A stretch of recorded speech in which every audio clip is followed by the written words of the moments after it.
Everyone loves a bonus point because honestly, everyone loves a bonus point. A lot of times when you sort of do something a little extra for students, most of them will kind of want to be a part of that, will want to join in, which I really like. They have 3 different elements that we find that doing this sort of incentive really improves our classroom. So the first is attendance. Everybody knows that when you teach a big class on that first day, right, everybody's there, the energy's up, it's exciting, and then midterms happen and all of a sudden you're teaching to like 7 people. And then from the student's perspective, right, if they're in a full classroom, they feel like they're part of something. They feel like they're in something with other people. That energy level is up.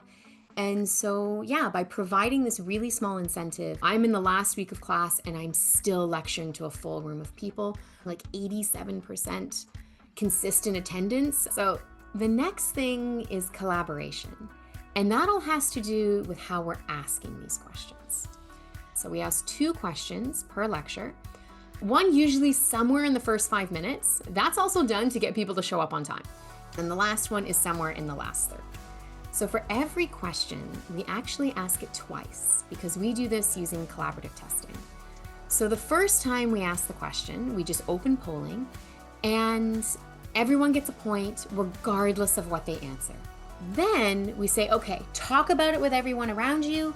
We're going to open polling a second time. We're going to have a completely refresh of the question. And then you get 1 point if you answer correctly and only if you answer correctly. And at the end of the term, the number of points they have gives them rewards. The first tier of rewards is they get to drop their lowest tutorial participation point.